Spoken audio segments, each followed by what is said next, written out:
Hello friends, வணக்கம். இன்றைக்கி ஒரு சிம்பிளான ஒரு பேட்ச் ஒர்க் பண்ண போகிறோம். ரொம்ப சிம்பிளாக இருக்கும். பைப்பிங், சின்னதாக ஒரு பேட்ச், அப்புறம் ஒரு சின்னதாக அந்த பால்ஸ், அந்த பிளாஸ்டிக் பால்ஸ் மாதிரி இருக்கும் இல்லைங்களா, தெர்மோகோலில், அதை வச்சு பண்ண போகிறோம். ரொம்ப சிம்பிளான டிசைன். மெஷர்மெண்ட் பொறுத்த வரைக்கும் நான் எப்போ சொல்கிறதா உங்களுக்கு, ஒவ்வொருத்தருக்கும் ஒவ்வொரு மாதிரி மெஷர்மெண்ட் சேஞ்ச் ஆகும். நான் எப்படி மார்க் பண்ணுறேன், எப்படி கட் பண்ணுறேன் அப்படிங்கிறத மட்டும் கேர்ஃபுல்லாக வாட்ச் பண்ணிங்க.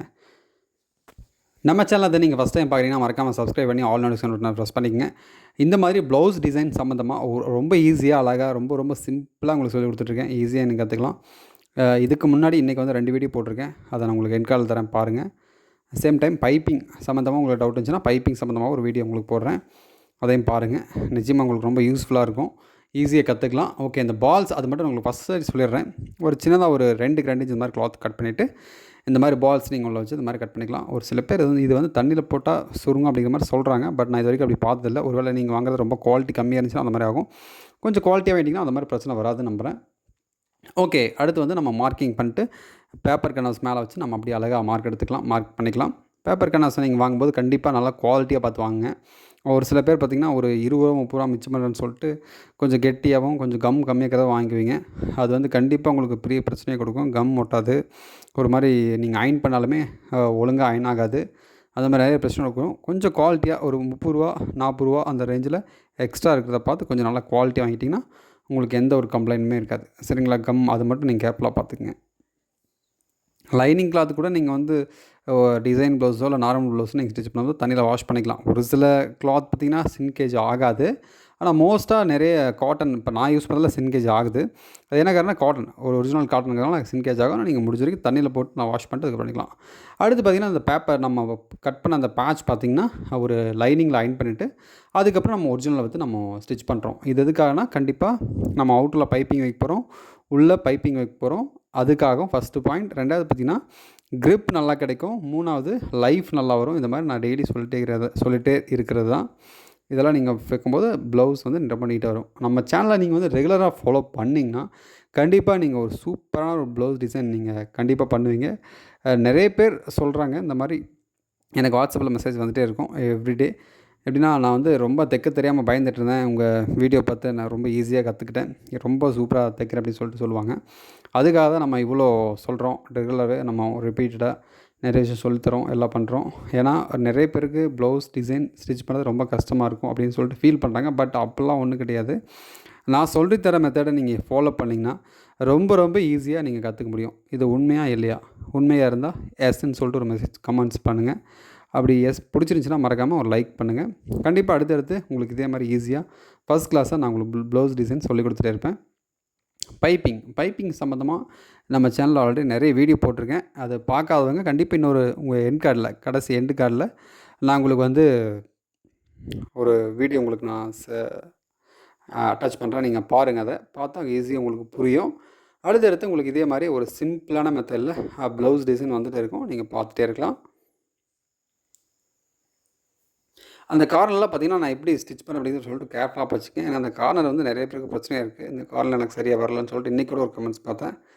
அந்த கார்னர் வராதுக்கு காரணம் கொஞ்சம் ஸ்லோ பண்ணி பாருங்கள். வீடியோ வந்து ரொம்ப ஸ்லோ பண்ணி இல்லை 2 டைம் 3 டைமும் பார்த்தீங்கன்னா தொடர்ந்து, ஏன்னா ஒரு டைமில் கற்றுக்க முடியாது இல்லையா? அப்புறம் இன்னொரு கமெண்ட்ஸ்லேயும் பார்த்தேன், ஜென்ஸ் டெய்லர் தான் வந்து ரொம்ப நீட்டாக தைக்கிறாங்க, லேடிஸ் வந்து அந்தளவுக்கு பர்ஃபெக்ஷன் வரதில்லை அப்படின்னு சொல்லிட்டு இன்றைக்கி கமெண்ட்ஸ் இன்றைக்கி பார்த்தேன்.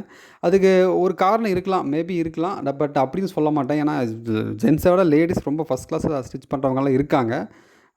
அப்படி நம்ம சும்மா பொதுவாக சொல்லிட முடியாது. பட் இருந்தாலும் அதுக்கு இன்னொரு காரணமும் இருக்குது. இப்போ அந்த சிஸ்டர் சொன்னாங்க, ஜென்ஸ் ஸ்டைலோட லேடிஸ் ஸ்டைலோட ஜென்ஸ் ஸ்டைலர் வந்து ஃபிட்டிங் கொஞ்சம் நல்லா கொடுக்குறாங்க, ஃபினிஷிங் நல்லா இருக்குன்னு சொல்கிறாங்க. அது 100க்கு 100 உண்மை கிடையாது. நிறைய பேர் ஃபஸ்ட் கிளாஸாக ஸ்டிச் பண்ணுற லேடிஸும் இருக்காங்க.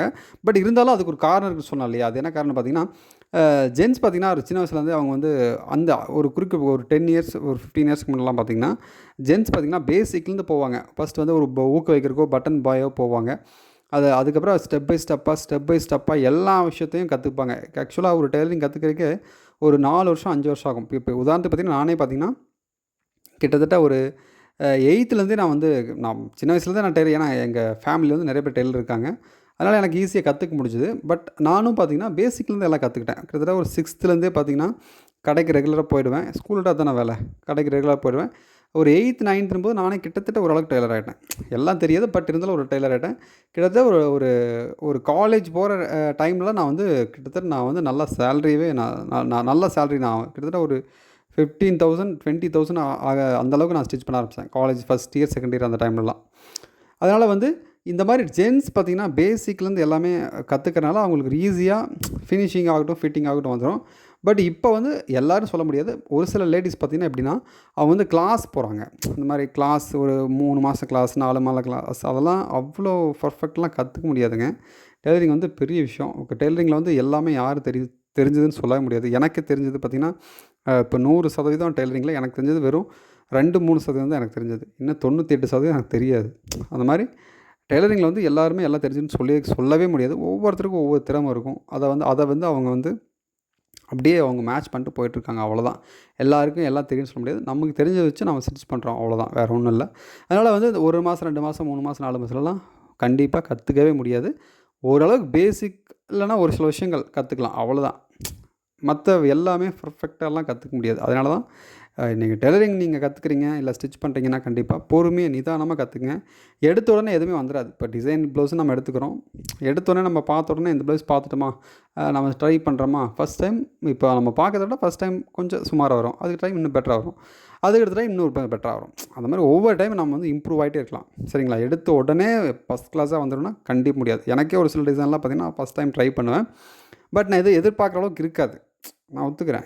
எதிர்பார்க்குற அளவுக்கு இருக்காது. பட் இதெல்லாம் அடுத்த டைம் நான் நினைப்பேன், ஓகே நம்ம இந்த டைமில் இந்த தப்பு பண்ணியிருக்கோம், அடுத்த டைம் இது வந்து தப்பு வராமல் பார்த்துக்கணும்னு சொல்லிட்டு நான் பண்ணுவேன். ஸோ அது மாதிரி நீங்கள் டெய்லரிங்கில் வந்து கொஞ்சம் ஒவ்வொரு விஷயம் எல்லாத்தையும் நீட்டாக கற்றுக்குங்க. டெய்லரிங்கெல்லாம் கண்டிப்பாக வருங்காலம் பிரகாசமாக இருக்குது. நிச்சயமாக சொல்கிறேன். இதில் நீங்கள் லேடிஸ் நிறைய பேர் பார்த்துட்டு இருந்தீங்கன்னா உங்களுக்கு தெரியும். ஃபஸ்ட்லாம் பார்த்திங்கன்னா எல்லா பக்கம் ஜென்ஸ் டெய்லர் மட்டும் தான் இருப்பாங்க. இப்போ கிட்டத்தட்ட ஜென்ஸ் டெய்லர்ன்ற பேச்சுக்கே இடல. 100ல் 2 பேர் தான் ஜென்ஸ் டெய்லர் இருக்காங்க. மீதி 98 பேர் லேடிஸ் தான் இருக்காங்க. அந்த அளவுக்கு கண்டிப்பாக பிரகாசமாக இருக்குது டெய்லரிங் ஃபீல்டு. நல்லா கற்றுக்குங்க பொறுமையாக. கண்டிப்பாக ஃப்யூச்சர் நல்லாயிருக்கு. All the best. அடுத்து இதே மாதிரி சூப்பரான ஒரு வீடியோவில் மீட் பண்ணலாம். பிடிச்சிருந்தால் மட்டும் லைக் பண்ணுங்கள். ஏதோ டவுட் இருந்தால் கமெண்ட்ஸில் கேளுங்க. தேங்க்யூ.